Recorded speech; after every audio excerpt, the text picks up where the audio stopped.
waste your time trying to make you feel better. Who am I to talk anyway? Welcome to the Indie Tea Talk podcast. I'm Adam and this is Kitty, your host for a journey into indie music across the north of England. Tune in as we share a brew with some of the most exciting indie artists around, exploring their unique melodies and creating a space where you can discover your favourite music like never before. And whilst you're here, why not show your support by hitting that subscribe button? It's a massive help to us and all of the amazing artists that we've had on. Today on Indie Tea Talk, we're joined by someone who's no stranger to the inner workings of a great song. From drumming in the early Yard Act sessions to supporting Kaiser Chiefs, Spielmann, the solo project of Leeds-based artist Ben Lewis, brings years of experience and a sharp ear for melody. Named after his grandmother's maiden name, Spielmann is less of an alias and more of a lens, a character to write through, with dry wit, sharp edges, and a love for a big pop chorus. His tracks land somewhere between nostalgia and clarity, with cinematic vibes and packed full of confidence and bite. We'll be chatting about storytelling, identity, leads, loss, and pop music that isn't afraid to be pop. So, let's get into it, and please welcome Ben, or perhaps Spielmann, into the studio. Hello. Hello. That was a lovely intro, thank you. Thank you very much, yeah. That was a really lovely intro, Yeah, actually. it's nice. I like the lens. Yeah, I That's a nice I idea. particularly enjoyed that bit, yeah. Yeah, it's. I think from what you because we've got like a little bit of an artist information document that we ask you to fill in, and you know from the bits that you popped on there, it seems like it's very much like it's not an alias. It's like a caricature of your music. Yeah. I don't know if that's true or. Yeah, no, it definitely started that way. And I think the thing that I sent you, I sat with this guy for like 4 hours as he asked me a lot of questions and wrote this like giant bio. And I got to talk to about myself for a really long time, which was great. Yeah. But yeah, that was... You'll really like this then. Yeah. That's why I'm here. just to massage the ego. 100%. Yeah. But yeah, no, it definitely is like a bit of half of a character and half of me. Yeah. And then I kind of get confused over which bit is blend them which. somewhere. Yeah. So where did Spielmann first come from then? What kind of pushed you to step out as a solo artist after working behind the scenes for quite a while? It was so the pandemic happened. That's probably how everybody's like stories like that. Oh, do you remember?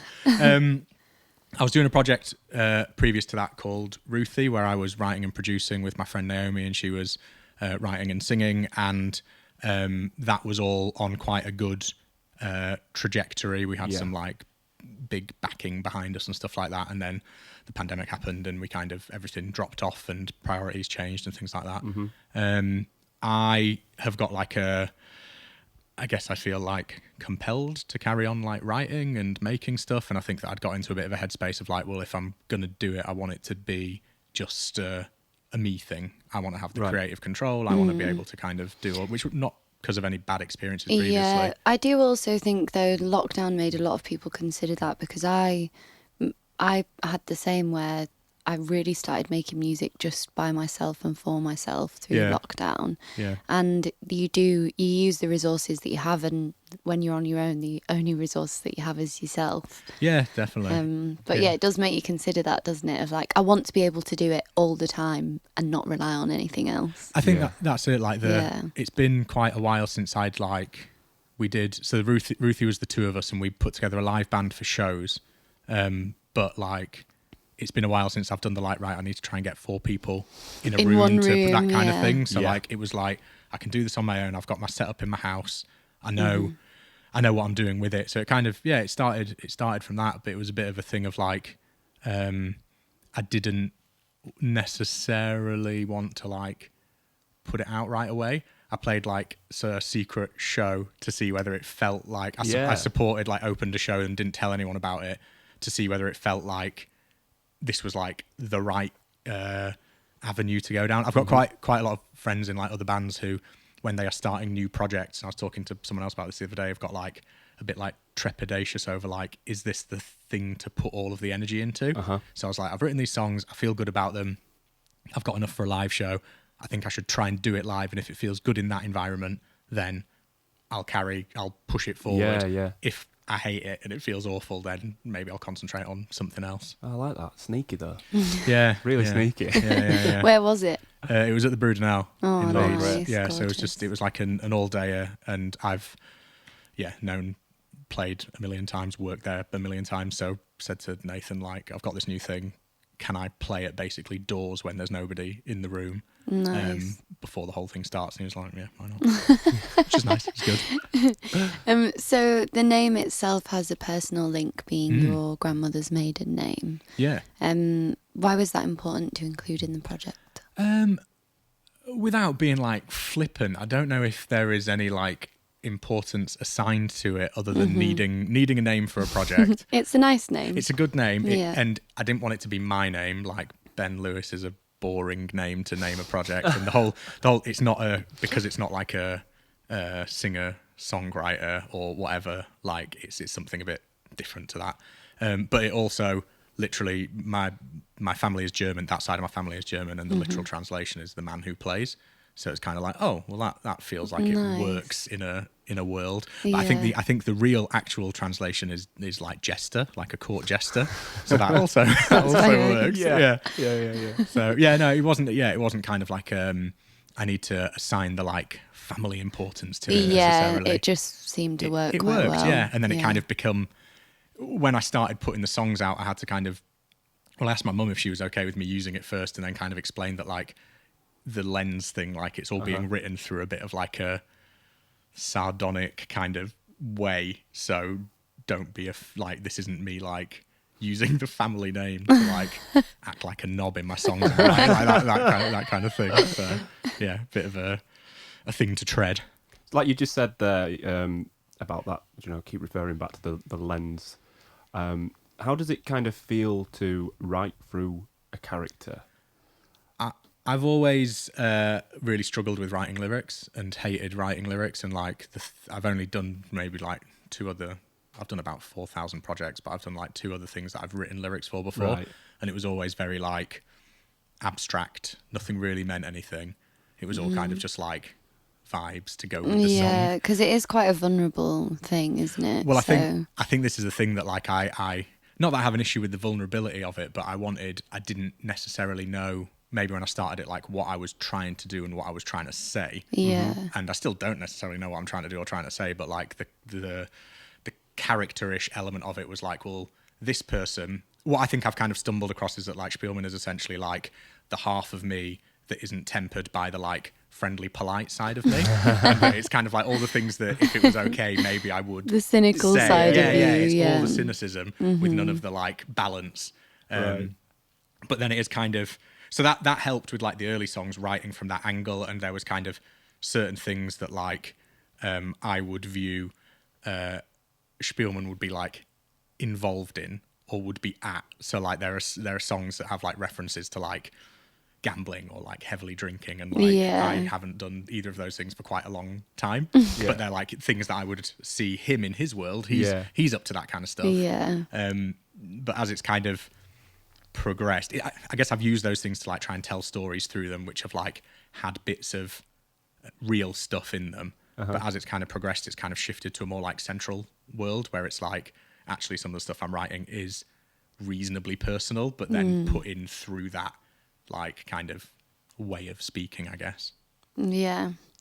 It's I like that. interesting. I like the idea that you've come up with this character. I can imagine it makes the writing aspect really fun as well, because then you, like, while you are away from writing, what's going on in this character's life and what you're going to come back and write about. I think it's fun to be able to go like, what would he say? Yeah. Like it's what would I say, and it is like I am like aware that this is all coming from me and that I am a big part of it, but it's also like, are there things that I've got a song on the new EP that the guy who I recorded the vocals with, we had quite a back and forth about the subject matter of it, and he was like, but you do understand that like you are sounding like a bit of a dick, like do you get that? And I was like, no, that's fine, like that's kind of That's what I'm going for. yeah that like that it's not Ben saying that, And I'm it's using the family name. yeah, just text my mum saying sorry about this one. Yeah, I've got a song that like has references to like like relationships with my like mum and stuff, and I had to kind of say to her like, it's like the fictional mum. It's not the you mum. Not the you mum. Yeah, it's kind of a weird thing to balance. So you've spoken about avoiding the kind of hyper literal songwriting that focuses on Tesco meal deals. How do you find that balance between being specific and being universal? Oh, that's a good question.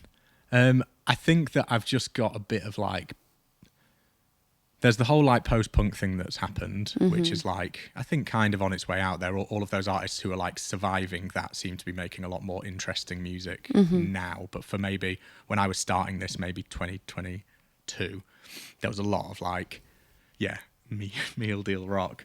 It's just like meal deal rock. Yeah, I love that. It's funny because I'm kind of contradicting myself. Like, I'm a big fan of observational, witty, interesting lyrics that are about stuff that go on in day-to-day life and are like universal things that people experience. But I almost think that there's a line to draw that just going like, I went to the shops and I got some prawn cocktail crisp, and there's like I don't know, there seemed to be at that point a lot of songs that were a lot of bands that were doing that, and it was like, fucking try and say, am I allowed to swear? Yes. Like, try and say, do something with it, make it a bit more interesting. So I think there's that kind of, I do really enjoy the observational thing, and that like Alex Turner is like one of my favourite lyricists, and like, I don't have anything against that. I think it's more using that to I think it's like to kind of invoke like it's the juxtaposition of the thing that's been spoken about and the surrounding content. So if you can say that you went to the shop and bought prawn cocktail crisps without saying that you went to the shop and bought prawn cocktail crisps, it's kind of that. Or what's the context of, like, is you talking about going to the shop and buying your prawn cocktail crisps, like, about talking about, like, the mundanity of, like, day-to-day whatever, or, like, are you saying something a little bit with it? And I'm not saying that I'm saying much with my lyrics necessarily, but, yeah, I think there's a little bit of a line to draw, and then kind of trying to pick on, I guess, with my own stuff, like, pick on things that... It's funny. I don't know about the universality, but I get at shows, I get quite a lot of like a certain type of person coming up and being like, "Oh, that really spoke to me," and they all look a little bit like me and are probably about my age and probably have the same like hairline and stomach paunch that I have. So, Are they wearing double denim? Is the they're question? not normally, not normally double denim. But yeah, there's it. I think in the quest to be like, oh, these are interesting things to talk about, I've kind of nailed like something that like middle class white blokes in their late 30s think about. So that's really great universal themes. Nice. Absolutely. Yeah. Speaking to everyone there. Yeah, exactly. Yeah. The important, they're the people who buy records. So that's the important thing. Yeah, you guys. So kind of from Springsteen to Father John Misty to LCD Sound System, you've got quite a varied sort of pull of influences. How do you kind of keep their sort of spirit in your music whilst trying not to sound like any of them, I suppose? Just rip it off. Just Totally rip it off. Yeah, which I think is totally fine. I think that anybody who goes like, I don't know, everyone's ripping something off. Yeah, do you know, I've actually found that a lot doing this podcast, that it's more of a thing than you think it is. I think as a musician, you always think it's just you that sits in your bedroom and plays something and goes, no, but it really sounds like this song. And once you hear it, you can't unhear it. I think it's totally fine. But yeah, I quite like that doing this. I found this new acceptance of being like, it does sound like something else, but every song you're ever going to write is going to vaguely sound like something that was written in the past. Yeah, I think that I've kind of used it as like a bit of a touchstone of like, this is where I'm. So the first songs that I wrote, I've had to like relegate out of playing because they really are just like very direct rip-offs of the thing that I'm trying to rip off. And then I think as I've spiraled, I've kind of found my voice, like a little bit. Well, and if you're pulling influences from such a wide stretch of influences, there will be little embellishments of each thing. So I guess that's how you make it your own. Yeah, and I think that maybe after a while it kind of becomes more about like the vibe of the influence than like the actual like. I think that those ones that you like specifically mentioned, there's like a different bit of each one that I take. Like I think like the Springsteen thing is kind of like the slightly like epicness of it, the big stadium-y attempting kind of sound. I think the Father John Misty stuff is more like that's like the closest thing to the like the character world and like writing through that lens, definitely. And the LCD Sound System stuff is like there's a whole world of that kind of later noughties indie stuff that is like I grew up as the thing that I was listening to and was like obsessed with at that age. But there's a lot of like production stuff that I bring in there. So like if you've got like if you're kind of matching those things up, if you've got like the big ringing stadium guitars of Springsteen, I'm also wanting to put in like a drum machine and the arpeggiators of like an LCD Sound System song. So it's kind of trying to like using little bits amalgamate of all of them into nice. Yeah, exactly. That's cool. And try and make it not too much like a rip-off. That's okay. Fuck it, just rip it off. I like it. Exactly, I like it. It sounds great, so who cares? Who should care? It's the most important question. It is. Oh. It always comes down to this. You Everyone look so tunes in. scared. Don't worry. I don't know what it is. So I'm like, You genuinely look terrified. It's fine. You'll be fine. We'll walk you through it. okay. Thank you. Thanks. If your music, or yourself, or your character, actually, three things there, Too many options. Yeah. Messed were us a up. flavour of tea, what would it be and why? Okay, good. Okay, good. Okay, good. I was expecting this. This is fine. Well, I've bought in the peach iced tea. Yes, actually, which- I've not had a sip. Cue the prop. Yeah, is this product placement? I mean, Am I allowed to do that? we do. So Oh, do you know I've not had a peach iced tea in so long. Well, It's so good. Is this your first This- time? right then on camera was the first ever sip I've ever had. How was it? All right. Yeah, it's nice, isn't it? That's very- Adam's. That's literally Adam's response to anything that's not Yorkshire tea. Yeah. All right, yeah. You go. Enthusiastic, yes, all You right. go, how is it? And he goes, yeah, it's all right. It's all right. Yeah. Drink Not it. Yorkshire tea, but Yeah. it didn't offend me. I wasn't trying to be clever. I'm like by being like, I'm going to bring an iced tea in. I generally don't drink. I'm a coffee person, so I don't drink that much Okay. tea. I don't dislike tea. I will drink tea. Okay, that's good. You're in but- the right place. Yeah, good. But this is like summer. It just is like a big summer. It used to be always just reminded me of like summer holiday stuff or like going on holiday or whatever. That's really funny because I specifically relate peach iced tea to a holiday in Portugal in like 2015 when I was a teenager, and whenever I drink it, I always think about that holiday. Yeah, it's got big memories of summer holiday vibes. Yeah. But also it's just you can just get it everywhere now. So I just smash peach iced tea all the time. I see peach iced tea whenever I think about peach iced tea. I just see it in like the supermarket next to the meal deals, and I'm like, I'd like to try it, but I'm not willing to try it because I don't know if it's any good. And now I can get it. It makes me quite sad that it has fallen into the like in the Yeah, meal the deal meal category. deal Like I kind of category. want it to be a bit more like Upmarket. special. It used to be a rarity because Yeah, I always yeah. think that it's everywhere now, isn't it? Peach iced tea. Yeah. What's But that lemon one like? Is the lemon one? Yeah, any I think the like the variations are all right. I had a raspberry one. The Adam's other day. asking all the questions. Yeah. I'm just. But it's not. I'm curious about tea. That's why we're here. Yeah. Oh no, it's music. Sorry, I'm No, confused. it's tea. It doesn't hit the spot in the same way that the peach one right. No. does. I don't. Okay. In my humble opinion. My holiday lemon drink is Fanta Limon Fanta Limon, yeah. The lemon. Yeah, good. with gin next to a pool. Oh, nice. Yeah.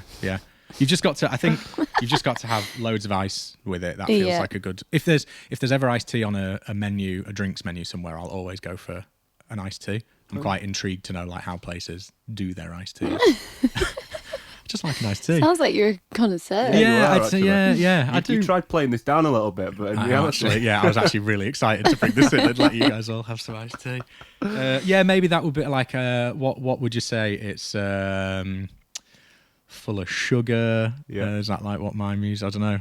It's not Yeah. particularly sugary music. You backed out of that immediately. Yeah. I'm trying to match it somehow to. it's like the sugar rush. Yeah, sugar. Yeah, good. Yeah. And it's lovely for a summer's day. But I don't know if my music's lovely for a summer's day. I'm No, I not- can not feel really that, yeah. Yeah. Uplifting. Yeah. Yeah, sure. We'll go peach iced tea because that's what I've bought in. So that's the answer. Because it's here now. So. Yeah. What do other people say? Oh, we've had all sorts. We've had Fiona Lee came in and she brought it's just right here. because I was really impressed with her answer. A lemon, ginger, and manuka honey. Oh yeah, good. And Good for the she- vocal cords. Yeah, she broke down each section of the tea and explained why each bit. Oh wow, I've really taken this for granted, then, haven't I? Should have tried harder. Like, no, Fiona absolutely blew it out of the park. Oh wow. Everyone's got a lot to live up Well, to. let me just look what's in this, and then I'll tell you bit by bit from the stuff that's in it. Acid, yeah. So Nice. it's got citric acid in it. That relates to the acerbic wit in the lyrics. That's, we've Nice, got I that like going it. on. Water, just a bit bit wet. boring. Yeah, a bit wet. Yeah, cool. And yeah, sweetener. It's not actually the real thing. It's like a rip-off Oh, I of the see. thing. Yep, So and it's there we all go. coming together. Yeah, done. Wow. Nailed it. Can I go now? I'm gonna time. need that bottle now. I'm gonna have to try and put it up on my wall. Right, we're gonna drop into your first live performance. Do you want to give us a little bit of a taste of what it's gonna be? Yeah, it is Over It, which is my latest single that came out at the end of April. It is taken from a new EP of mine that will be announced by the time this goes out, which is called Back by Popular Demand. Nice, I like that. Thank you. And it's out at the end of September. So yeah, this is the first single from that. I'm doing like a stripped back keyboard version of all of these songs. So very shaky, unsteady, unsure hands. Not a pro at the keyboard, but doing something different. The real version's a lot more energetic.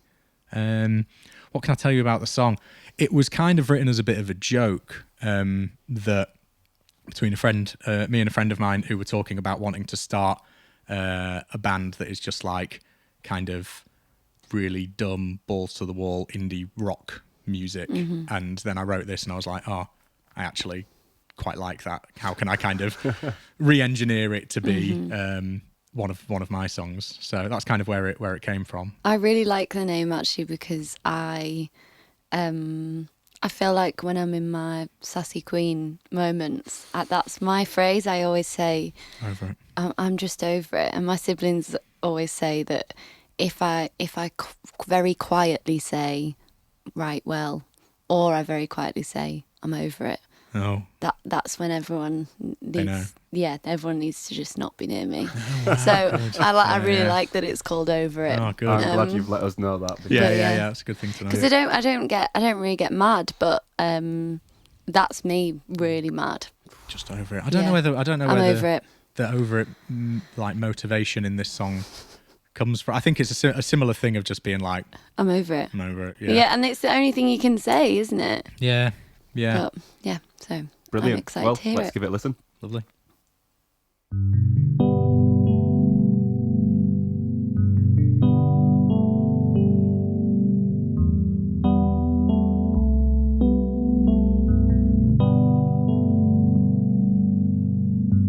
Wouldn't wanna waste your time trying to make you feel better. Who am I to talk anyway? 'Cause last time that I went outside, everybody seemed so bitter. I should probably try again sometime soon, but not right now. I get up, but I'm over it. It's the same every single day. I get up, but I'm over it. I get up, but I'm over it. Started trying to meditate, but I can't concentrate that long. Never liked the thought of therapy. So I've been posting things online, kinda makes me feel better. It's nothing like a nuanced argument, but not right now. I get up, but I'm over it. It's the same every single day. I get up, but I'm over it. I get up, I'm so over it.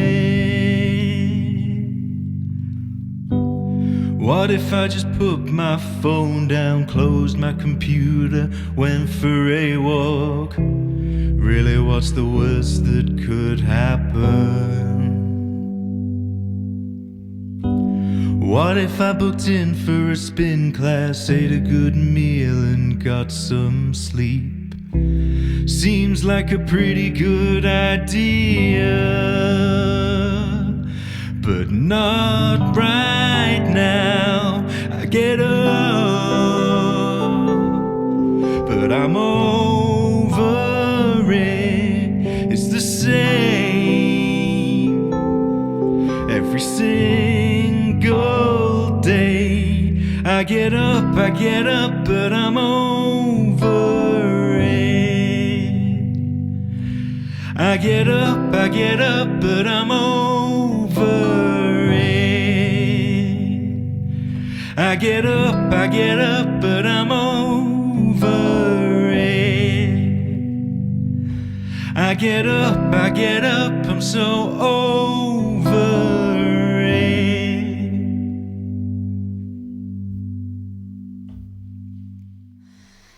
So you've got a background in producing and working with other artists. Does that give you more freedom or more pressure when you're producing your own stuff?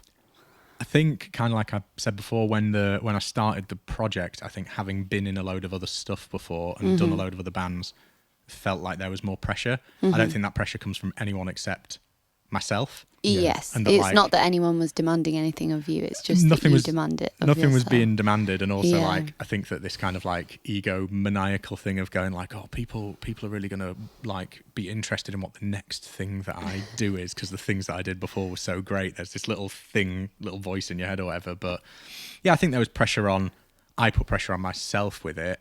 I think for me, that having done stuff with other people just means that like I've got experience working with people, working in other spaces, and it's all kind of part of a learning thing for me, I think. Like I'm not, and I wouldn't call myself I wouldn't call myself a musician, which like a lot of people like, but you make music, so you're a musician. So like I wouldn't call myself a producer, but I produce my music. So but yeah, I think that a lot of it is just like learning curve stuff, and that like it has given me the tools to be able to know how I want to create a certain sound and a certain thing.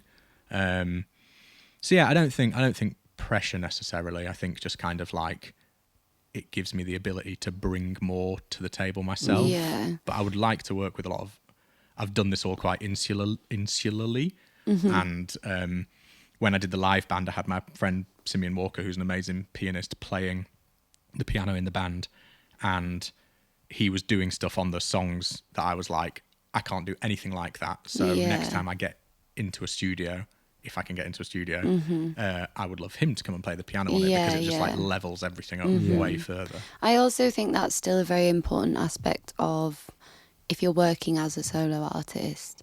I think it's still really important to work with other people as well, because you do get that little spark about your songs that you don't get by yourself, of like when someone adds something, it gives that little sparkle where you're like, oh yeah, I'm actually really excited about this. Someone to bounce things off as well. Yeah. I'm really bad for like my sessions in Logic are like 100 tracks. They're like I'm just throwing all of the shit at the wall. Yeah. And so like and so like they become quite like like that it's not spaghetti, it's shit. Yeah. It becomes quite dense. So like taking it to someone to mix it and being able to go like, can you take out the stuff that isn't like, you'll have people who are like, oh, those 4 synths that you've put in there are all doing the same thing. Yeah. So like, let's maybe just not have all of them going at the same time, that kind of thing. Not letting yourself get too carried away. Yeah, it always happens, doesn't it? Just more. All the synths. Yeah. So Leeds has played a big part in your musical journey as well as Mm. working with other musicians. What's kind of kept you there, and how has the scene sort of shaped you as an artist, do you think? So Or has it? Yeah, I think so. But I think more like being around like-minded people, I guess. I think Mhm. it's less. So I'm from Sheffield originally, and didn't really like start playing music until I was maybe like 17, 18 at school, and then came to Leeds for university because I wanted to be in the. It was a long time ago, and it was around the time that Dance to the Radio had just like booted off, and Leeds was a very, very exciting place for a lot of bands at that point. So one of the reasons that I wanted to come to university here was to kind of be in and amongst that. Mm-hmm. And then I like worked at the cockpit and kind of got involved in music in a lot of different ways and started like different bands and things like that. Mm-hmm. But I think that, I think over the years, I think less shaped me artistically in terms of like who was in the scene and bouncing things off, and I think more shaped me as like a like having knowledge of how I want to do things and having people around me who I've got like a little group of friends who are all in various bands to varying degrees of success, some very successful, some doing kind of what I'm doing, like, and there's a bit of like a sharing demos and people send stuff to each other and bounce ideas off each other. So I think kind of more like having a community, I guess, around you of people that are like in the same boat or have been in the same boat that you can kind of chat to about that stuff. But And although I guess maybe you're quite insular with your creative side of things, that you still get to share them with people and bounce ideas off them. And yeah, definitely. And like there's a lot of like going for dinner or whatever, and the whole time you were just speaking about like what you were doing with your music, and they're speaking about what they're doing with their music. And even though certain people are at different stages, like it's kind of like it's good to be able to share the that's nice. the stuff. I think it's super important. I think that thing that you say about building a community around you, or being a part of a community of different musicians or different artists. It doesn't even have to be musicians. It could be people who paint, who fucking dance, who whatever. But just the creative side of it, and then you can you just experience so many different avenues that you might not necessarily have thought about. And I think it's really it's great that you've got that, and I think it's more musicians should be when they're starting out that path is looking to get into that community and being a part of it, because like it's you being a part of it is as important as the other people, because you're then giving your perspective for them to sort of get. Do you know what I mean? So everyone's got like a little spot in it to broaden everybody else's sort of perspective. Yeah, so. I think so. I also like to think that this podcast is aiming to do that, in that people who might not have that network can listen to other musicians talk about their music and their processes and how they do things. I spend a huge amount, like, even though I've been doing it for a very long time, like I spend a lot of my time watching like YouTube videos. Oh, me too. Like, people doing this kind of thing, or talking about how they've produced something or that kind of stuff, just to kind of learn more, I guess. Yeah, definitely.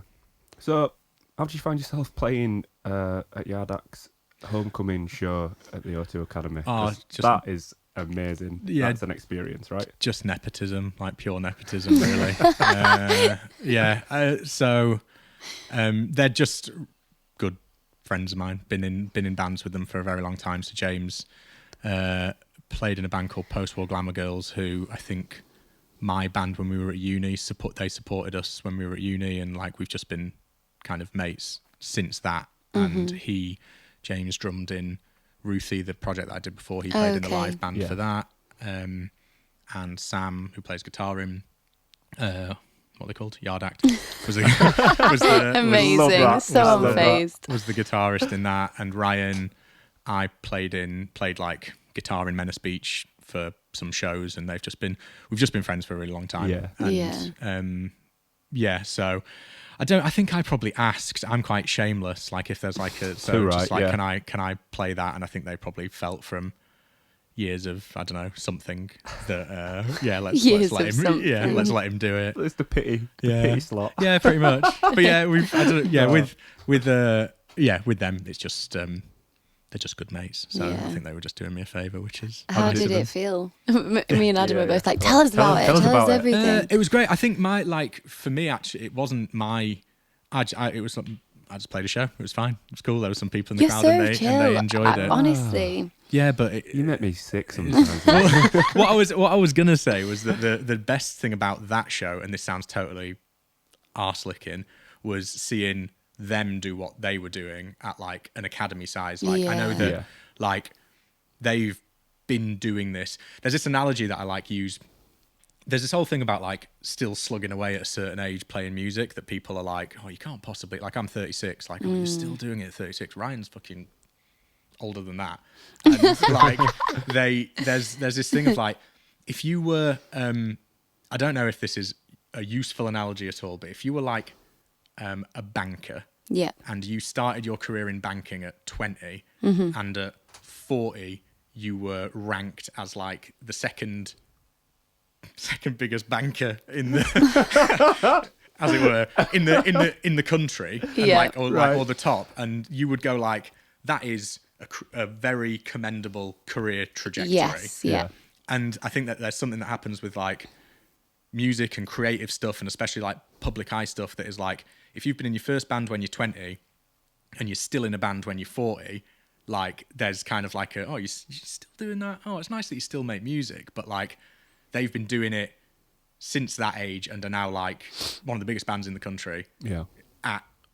in their late 30s, early 40s, and it's like that is like a very commendable career trajectory. Absolutely, yeah. Whereas at so many points you could just go like, I'm just gonna fuck this off and not keep doing Yeah. it because of external. And not turn into the big banker. Well, yeah, exactly, yeah. And I've seen so many people like at certain points in their life just go like, you know what, I've given it a go, I'm gonna leave it now, that kind of thing, and like Yeah. step away from doing it. And it's like I always find that really a real shame. So like to see them hit that point of like, and they're even bigger now, but like selling out an academy to like, it was rammed, everyone was losing their minds. It was like super like emotional to see like your friends Nice. do that. So it's Yeah, that's lovely. so my flippancy about my show is more like, It's well, because you were just in awe of what they were like doing. it was yeah. I was very grateful that they asked me to do it. There was a couple of hundred people in who probably follow me on Instagram and have come and seen me again, and that's Yeah, a great nice. thing for me to be able to have. But like,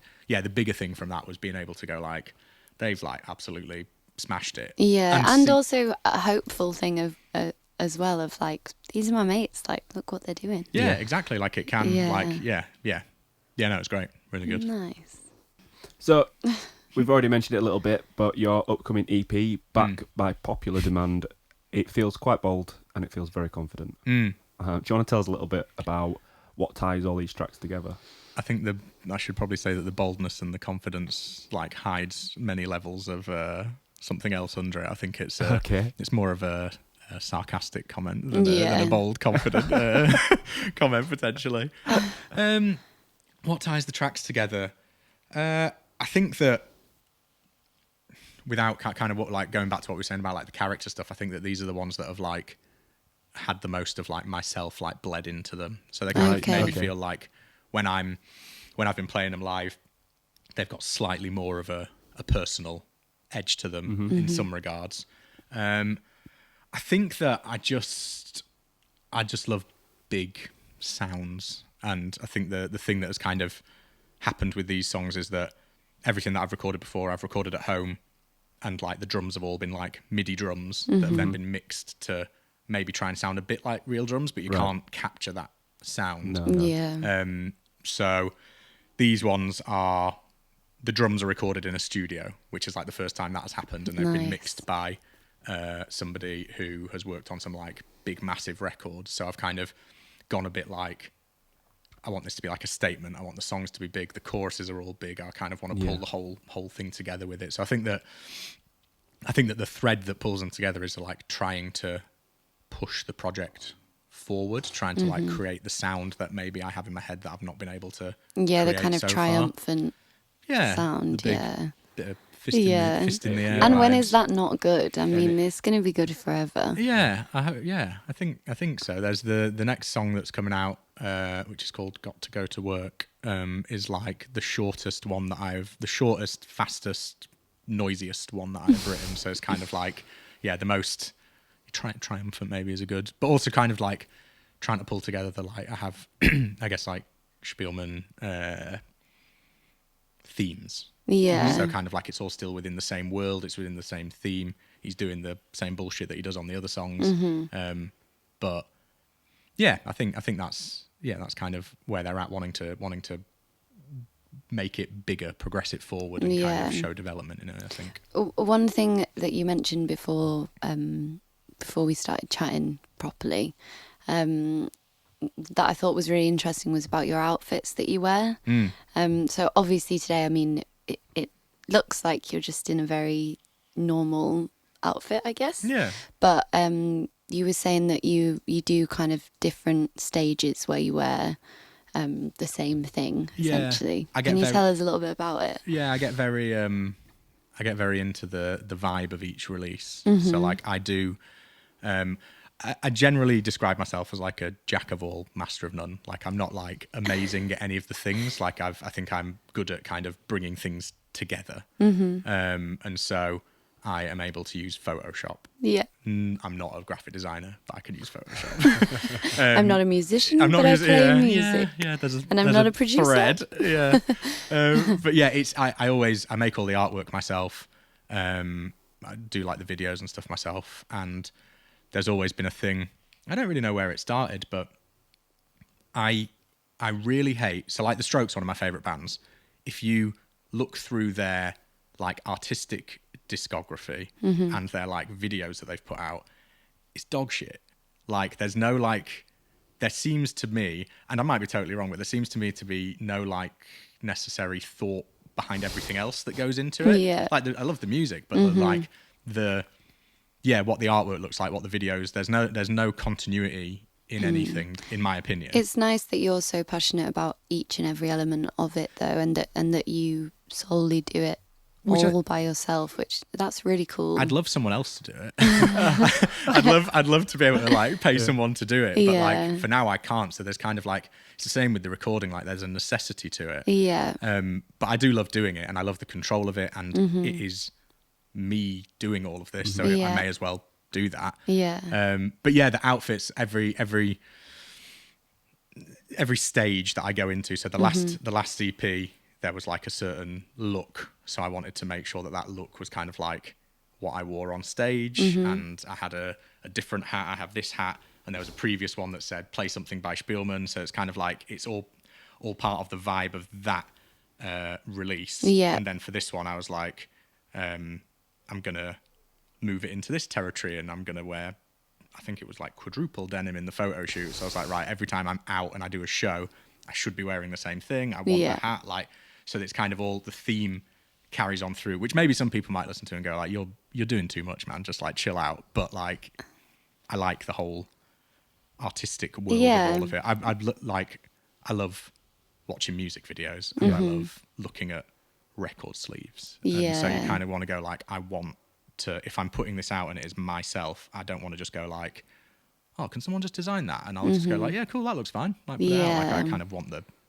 control of it, which maybe runs deeper than it needs to. But then I guess people who have the same passions as you will look at that and go, oh, that's so cool that he's tied all that in. Yeah. And I think a lot of the like I think, I don't know where it started. I think that Belle and Sebastian, like, who aren't like a band that I love really that much anymore, but like did when I was a lot younger, like all of their artwork was always like a black and white photo with like a different colour filter on it for all of the albums. And if you lay them out next to each other, you can be like, someone's thought about this. Yeah. This is really full body good. of work. Yeah, exactly. I think that's what it is. It's wanting to kind of be like, here is I've spent time and effort doing this, and here is the product, and the product is. Yeah, that's really cool. Yeah. Just a quick one before we move on. The full quote is a jack of all trades is a master of none, but oftentimes better than a master of one. So. Oh, that's the real quote. So I thought that was something that I'd written in something. I was like, I don't remember saying that. I'm a genius. But I think people go, oh, a bit of jack of all trades, but actually. Say it again. Say the full one again. So a jack of all trades is a master of none, but oftentimes better than a master of one. Okay. Yeah. Good. Yeah. So I like that. Yeah. Don't discredit yourself by dipping the finger into each different pot, so to speak. I think there's like an underlying thing here, which I kind of, when I play live shows, like the character of it all is quite like self-deprecating, and people come up and be like, you shouldn't be so, like, you're really good at what you do, and I'm like, I do know that I'm good at it, because you wouldn't still I wouldn't be doing it. Yeah. So there's a level of like self-deprecation to it, but also like I feel it's like today, like the piano stuff, like I've messaged you before going like, this might be bad, I don't really know what I'm doing, which like I'm not great at the piano, but like full does all. So. Yeah. I've got enough like confidence in what I can do. Yeah. That I'm happy to sit in a room and be filmed doing it and be like, I think this will be okay. So that's it's that kind very of lucky for us. Yeah. Yeah, it'd be pretty rubbish if you got here and you were like, actually, I can't play. I can't do it at all. I'm not a musician. But I was genuinely concerned that I would sit down and not be able to play it. So well, you did a beautiful job. Thank you. There's a balance. Absolutely. So what's next for Spielmann? Will you be touring the EP? Are you going to any festivals? What are we doing? Yeah, what are we doing? Good question. What are we doing? What are we doing? What are we even doing here? That'll be the next EP. What are we doing? So the EP is out at the end of September. There are currently 3 more singles to come from it. I'm going to be doing headline dates for that at the end of September in London, Manchester, and Leeds. Lovely. And I think I'm going to be doing a couple of other dates around the country as well. So it's all kind of gearing up towards that. I'm doing a couple of festivals. What am I playing? I'm playing Deershed. Nice. And I've been asked to play the 100 at the Headingley, the cricket thing. Oh yeah. Which will be Is fun. that like a BBC introducing thing? Yeah, so it's a BBC introducing stage, and it is at Headingley Stadium, which I'm a cricket fan, and so it's good. Great Good on fun all, will be all nice. around.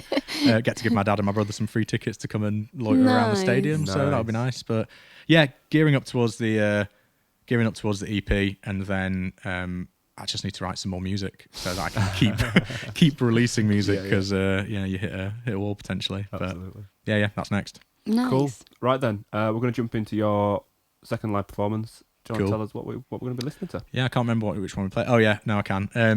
This is Blue Passports, which is kind of what I was saying about the more like personal side of things with the songs from this EP. So this one's going to be out in the middle of August, so it's a bit of a preview. But yeah, this is kind of based around more of the idea of like personal identity for myself a little bit. My family on one side is German, and my family on the other side were Jewish refugees to the UK, lived in Belfast. So there's kind of, maybe it's like, when I've played it live, I've done like a bit of going like, this is a political one. Like I don't tend to do political, but like it's kind of maybe the most like observing society that I've kind of done. And yeah, it's kind of about dissatisfaction around the country that we live in, and feeling a bit sad about a lot of things to do with that. And yeah, then it's got some kind of more like, I had to apply for a new passport and got a blue passport, and was like, oh, this is like representative of a lot of bullshit for me. And so I was kind of like, that was like, I think I'd quite like to write a song based around the idea of getting your blue passport, what this stands for various things. So it's kind of based around that. And yeah, the lines, there's a line in the, I've not really kind of gone into this with anyone, so there's like a line in the bridge that is like, it's still getting the blue passport and being proud of your last names, which is something that is like, when I wrote it, I was like, are people going to be like, oh, it's like a pride, like a weird like British pride thing or whatever? But my third name of 4 names is Natland, which is my mum's surname, which is a German name, and my surname Lewis is adapted from Levy, which was changed when my family came as refugees, and it was Levy, then Louis, then Lewis, so that they wouldn't get recognised as Jewish refugees. So that's like the kind of crazy. like the most, and when you put it like that, it sounds like it's gone down a real personal Yeah. rabbit hole. But yeah, that's definitely like the most personal couplet or whatever that I've written. And then yeah, the rest of it is just kind of like chatting shit, being annoyed about stuff. There's a line about Having a whinge. Yeah, there's a line about vapes in it. Yeah, whinging. That's all it is. Yeah, I like that. Yeah, basically whinging over a big chorus. That's all it is. Brilliant. Well, let's check it out. That's this one, yeah.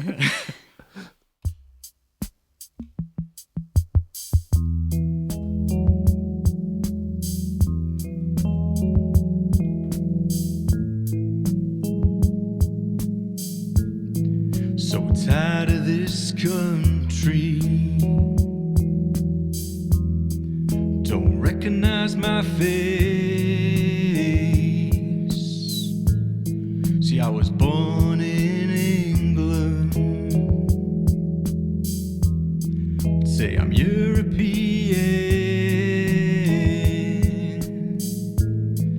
I've been trying to think of something positive to say, but I keep choking on vape smoke. I love that blueberry taste. I saw some woman screaming, go back home to someone in an NHS uniform. It's the thought of being angry that you messed up your own future. It's the thought of being angry for no good reason at all. It's the thought of always having to be right. It's the thought of always trying to start a fight. It's the thought of pointing fingers every which way but your own. I'm bored of these convos. They don't go nowhere. I should probably join a protest. I should probably leave my bed. I'd advise booking in that restaurant. It seems like everything is shutting down. It's the thought of being angry that you messed up your own future. It's the thought of being angry for no good reason at all. It's the thought of always trying to start a fight. It's the thought of always having to be right. It's the thought of pointing fingers every which way but your own.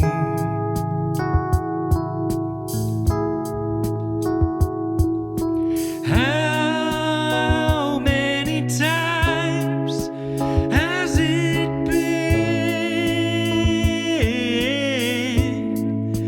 that you said that you're gonna do something? So I got a blue passport in the post today.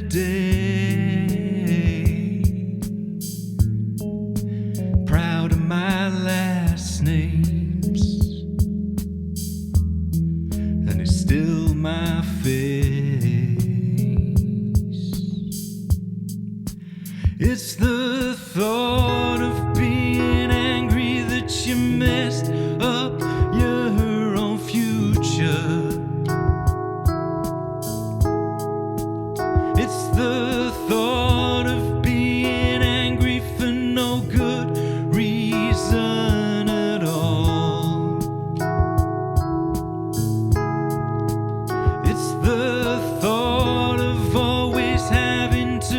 right.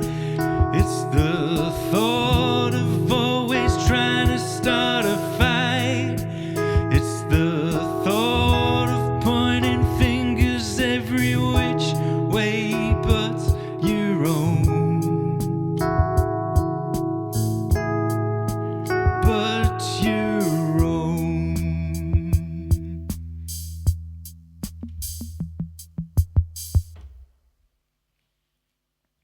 So you've made it all the way.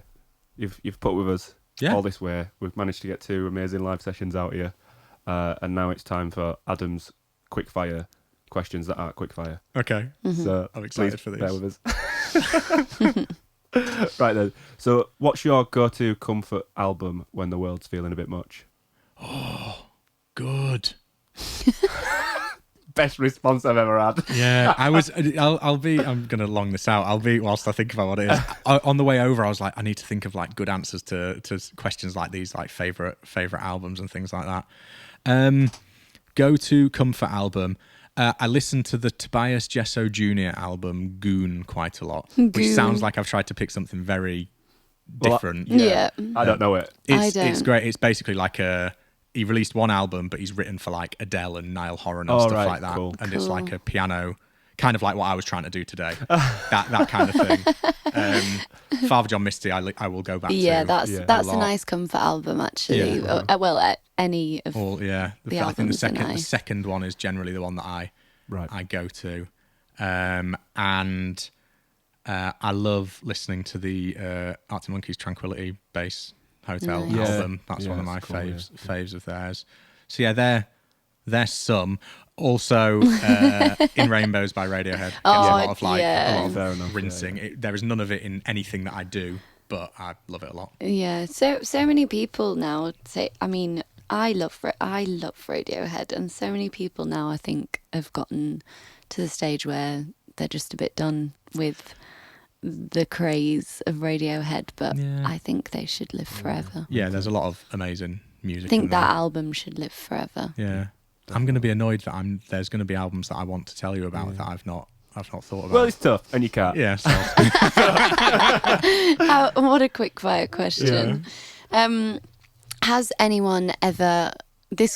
I quite like this one because you kind of touched upon it with working with a producer and him saying you sounded a bit like a dick. But has anyone ever completely misunderstood one of your songs in a funny or weird way? I think just that one really. I don't think there's been a huge amount of. I think there's What more. specifically was it that he said? The lyrics are kind of like a bit of like a skewer of like.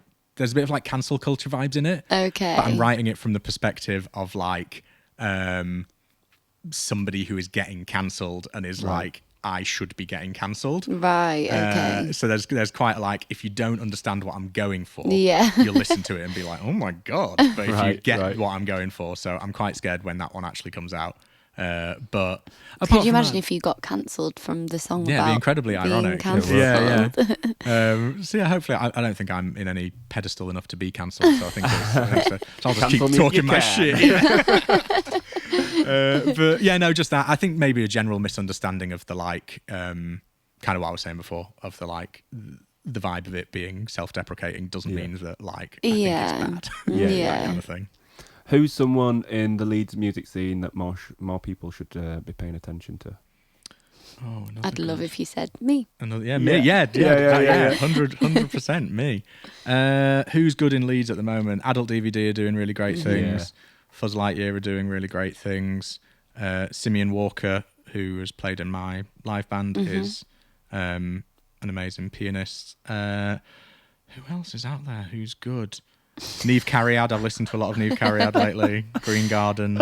Yeah. Oh, I Yeah. love Green Gardens. Yeah, they're great. There's a lot of really, really good stuff. Nice. There's a really nice scene around. You had Claudia Fenolio the other week. Yeah. She's amazing, and that scene around those guys who've got the Green Room Studios. Yeah. Tim and Sam, like the stuff that they're coming out with, I think is all really, really, really good and exciting. Nice. Yeah, that I think.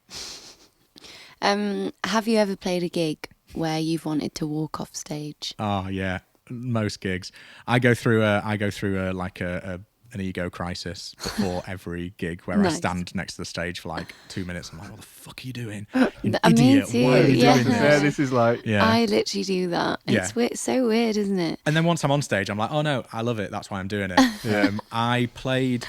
I was on tour a couple of weeks ago and I played in Liverpool, and my live setup when I play solo is a sampler, and I play the backing. It's basically karaoke. I sing over a backing track and then play guitar on a couple of songs to prove that I can play the guitar.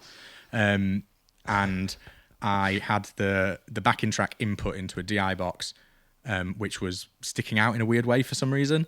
And at the end of the first song, I trod on it and unplugged the backing track. nice. But it was on like the last note of the song. So I was like, oh, that's kind of... No one, I don't think, really noticed. But then I was like, nothing's working on the stage. I'm going to play this whole song, this whole set, just the guitar, and then realised that I just had to plug something back in. And so I was already in a bit of a mood. And then halfway through the last song, I did it again.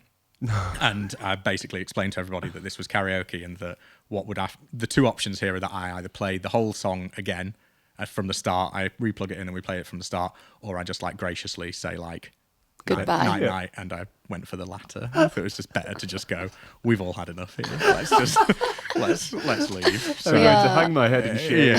yeah, exactly. So Thank you for putting up with me. Yeah. Good night. Yeah, That's so funny. it's pretty much the onstage banter. So Yeah, I mean, I'm scared of any... I'd really love to use samples and loops and things like that. I'm just so scared of them. that's why I've got the It's sampler, so because it's scary. like bomb proof. You just press hit go on it, and it's Okay. it's not like laptop stuff. We should talk which- about that before you go yeah. away. We can. Have you ever written a lyric that's that you've kind of immediately thought, oh no, I can't put this out now, I'm going to be a dad. I'm a dad. Oh, not yet. Not yet. No, I don't think so. Yeah, I think that I imagine things will come up. Are you going to look back at your repertoire and go, yeah. shit? I've written. I was re-listening to some demos the other day, and I wrote a song.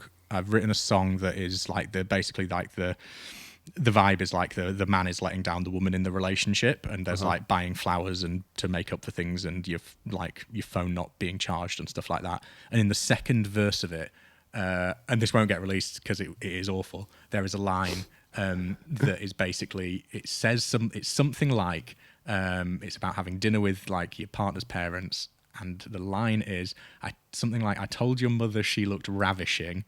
I've had the daughter, now I want the real thing. And I was like, that is dog shit. All kinds of levels of horrible. So, that one I will not be making the light of day. Won't be released, but you have just told us I about told it. you about so, it, yeah, it was a bad... That's amazing. And the worst thing about it is that we're going to end on that note. Yeah, great, good, cool. And we're going to play that song right now? Yeah. So before we all jump off and start eating loads of pizza, do you want to plug yourself a little bit? Where can people find you? What's your sort of social medias? So do show. Sodal medias.